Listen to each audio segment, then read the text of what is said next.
One of the amazing things about the nighttime is that the nighttime is very special whether you're a believer or not.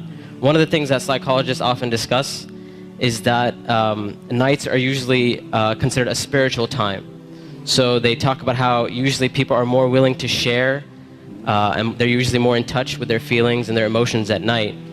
And this is why you see when people go out on dates and stuff like that, when do they usually go out? During the day or at night? So people are more likely to be in touch with their spiritual side and their feelings and their emotions. And what Islam does is that it takes advantage of this time. So while other people are busy doing other things, a believer takes that spiritual time and they take that emotional time and they devote it to their Lord. And one of the things that the scholars often talk about is that the night is a testimony of a person's love. So whatever a person loves, you'll see that they'll usually devote their night to that. So if a person's only concern in life is to have fun and party and maximize pleasure, they'll spend their night trying to do that. If a person's concern is their afterlife and their love for Allah, then they'll spend their night in concern about their akhirah. And they'll spend their night devoted to Allah Azza wa Jal. As Allah Azza wa Jal said, وَالَّذِينَ آمَنُوا أَشَدُّ حُبًّا لِلَّهِ, that those who believe, they're stronger in their love for Allah Azza wa Jal. It's no secret, it's no surprise that our ummah today, our nation today, is not doing too well. And I hate to be negative, I hate to be negative about issues, but this is just a reality. And the point isn't for us to become depressed and say we're a goner and there's nothing we can do. The point is, how do we bring ourselves out of this situation, and how do we become like the companions radiallahu ta'ala anhum?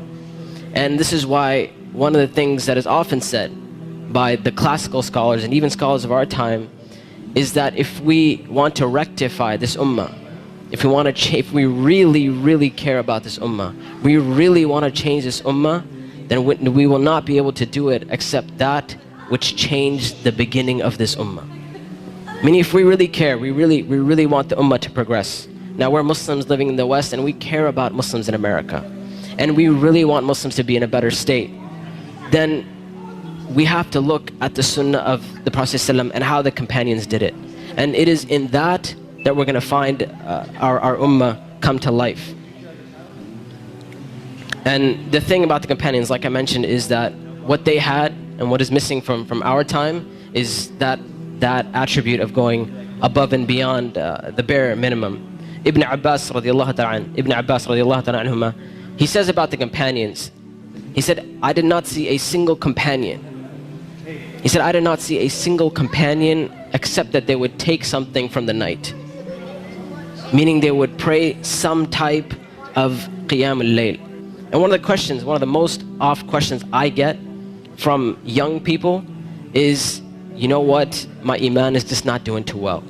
Like, I have a dip in my iman and I just don't feel it anymore. Or a lot of times people who start practicing Islam, they'll have this iman high and they're doing really, really well, and then a time will come where they'll be like, it just doesn't feel the same anymore. Or a lot of times reverts and converts will say, when I first became Muslim, it was the most amazing experience of my life, and I want that back. I want that experience back. And one of the first questions I ask these people is, how is your connection with Allah? How is your qiyam al-layl? When was the last time you got up in the middle of the night or in the last third of the night to pray to your Lord? And if the answer usually is, well, I don't really do that. I mean, I just try to do my 5 daily prayers. I'm just happy if I can get that in. And I tell them, I say, listen, if you're cutting off your connection with Allah, how are you going to get better? You can't expect your iman to just get fixed all of a sudden on its own. It's not going to happen. You have to take steps for you to become a better Muslim. You have to take steps to reach that level of iman. When it comes to qiyam al-layl, one of the advices I often give, and I give this advice because this was the advice given to me by my teachers, is if you want to pray qiyam al-layl, all you have to do is just try it. And I'm not talking about spending a third of the night praying or half of the night praying. I'm saying get up 10 minutes before Fajr. Just 10 minutes before Fajr. And we know the Prophet ﷺ told us that it is the last third of the night where Allah Azza wa Jal comes down to the lowest parts of the heaven and He asks, He says, which one of my servants is seeking my forgiveness that I may forgive them? And which one of my servants is seeking my mercy that I may be merciful for them? Which one of my servants is asking of me that I may give to them? And that third of the night is still there in the last 10 minutes before Fajr. So all I'm saying is wake up 10 minutes before Fajr. Not an hour, not 2 hours before Fajr, 10 minutes before Fajr. And try and pray Qiyamul Layl and experience this amazing spiritual nature that Allah Azza wa Jal has given us, this blessing that Allah Azza wa Jal has given us. And when you get up in the night, number one, you'll see your heart transform. You'll feel your heart unlike you've ever felt it before.